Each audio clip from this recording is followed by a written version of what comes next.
bullet still lodged in his neck is perilously close to his spinal column. Today, an operation doctors deem too risky is being attempted. But this is no ordinary operation. The patient is under no anesthesia, and yet, as a knife probes deep into his neck, he doesn't feel any pain. Chances are he won't be infected, even though the instruments being used haven't been sterilized.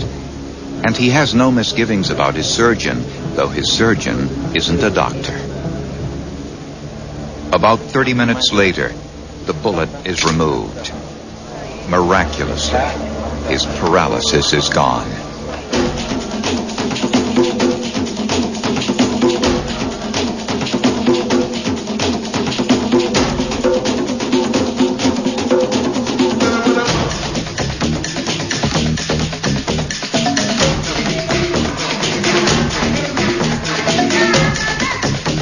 Why do over 5,000 Brazilians a week subject themselves to an unconventional, even bizarre form of healing conducted by a self-proclaimed doctor without a degree? How could it be? Rio de Janeiro is a modern, bustling metropolis, the hub of Brazil, the largest Roman Catholic country in the world. Yet this is also a nation rooted in the occult, born out of the mix of European, African, and Indian influences. For many here, belief in the mystical faith known as Cardicism runs deep. To the unseen world they turn for healing, to the spirit of a surgeon who walked this earth 8 decades ago.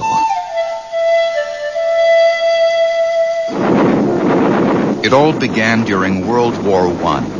A famed German physician died on the battlefield. His name, Dr. Fritz. Decades later, an uneducated Brazilian farmer began performing operations, declaring he was possessed and guided by the spirit of Dr. Fritz. In the years that followed, Brazilian physicians and laymen alike all made the same claim, performing shocking surgery under the influence of Dr. Fritz. Their methods, captured in this rare footage by anthropologists, were clearly unorthodox. Here, during a delicate eye operation, the surgeon directs an onlooker to spit in the patient's eye, a demonstration that germs are part of the material world and therefore meaningless. The outcome, no infection, no pain. The spirits prevail again. By 1991, the earliest practitioners of this ritualistic surgery had all died tragically. But hope did not die with these men. Today, in the impoverished Rio neighborhood of Peña, over 1,000 people crowd a makeshift clinic. They are rich and poor, educated and unschooled, blind, disabled, and terminally ill.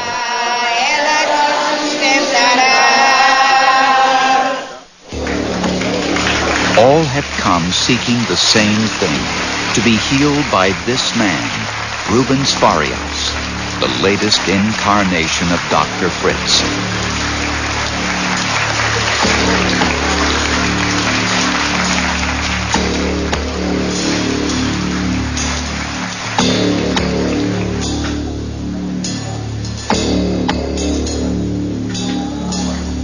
A hush descends as the spirit of Dr. Fritz overcomes Farias.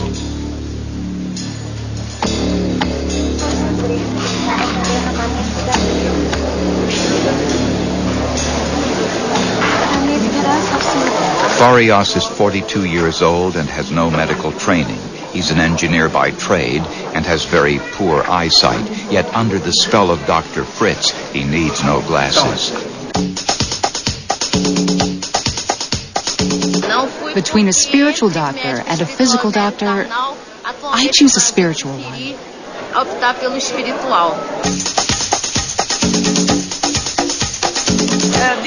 In Brazil, it's natural to believe that a spirit can possess someone's body.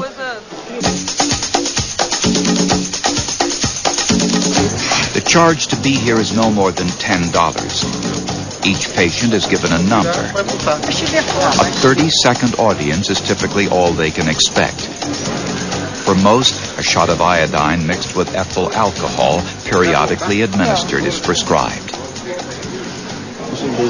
This concerned father tells Dr. Fritz that his daughter has a fever. Prescription, a few shots. Some of the faithful bring x-rays and other documentation, and they too get shots. For others, shots alone won't do. Surgery on the spot will be required. But here, they'll have no anesthesia, and strangers still shed little blood. This school teacher has been suffering from back pain. In a matter of seconds, Dr. Fritz launches into an operation. A local reporter asks the teacher, "Don't you feel the banging?" "No," she replies, "just a little." I think it's my mission to show to the people the power of God. My mission is not cure. I think it's very easy to cure, but very difficult. Open the mind, open the soul. Dr. Eleanor Luces, a Brazilian psychiatrist with surgical training, has been studying Dr. Fritz's methods for a number of years. In many cases, these surgeries are made in a way that would be lethal. For instance, the introduction of scissors into the vertebrae, which Dr. Fritz often does, would normally be enough to kill a patient. But it didn't kill Mirtes Mora. A year ago, she was diagnosed with a brain tumor. Her own doctors gave up on her.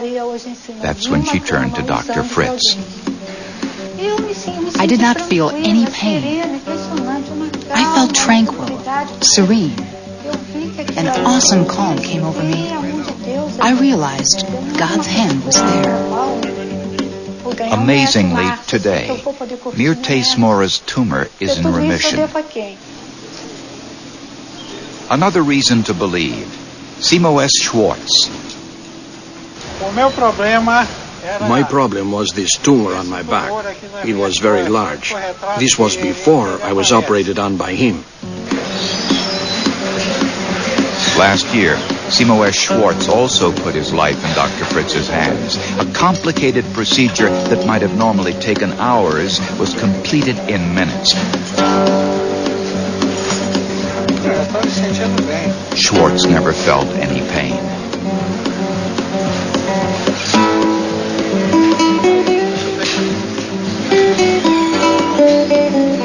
He was able to walk away from surgery with no more than a scratch, quite literally.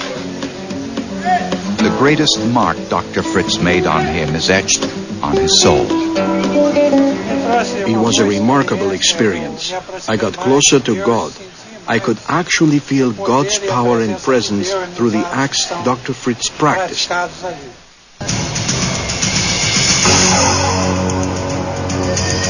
How can people by the thousands endure such invasive procedures while experiencing little or no pain? Conventional physicians can only wonder. We are able to emit a substance, endorphins, which eliminates pain, but the mind also helps. I've asked him about why there is no pain. Sometimes he spoke about tuning his cerebral wave with the patient's cerebral wave. For Dr. Fritz, the body is but an illusion, another reality. His surgical tools, he claims, are just for showmanship, mere props he uses to indulge those who require physical evidence of his treatment. Using needles or scalps or something else, it's not important. I'm trying to show to these people how God is here. Reporter Domingos Mireles has been documenting the Fritz phenomenon for Brazilian television. Faith, he has found, is what draws so many here, yet their reasons are often far more earthly.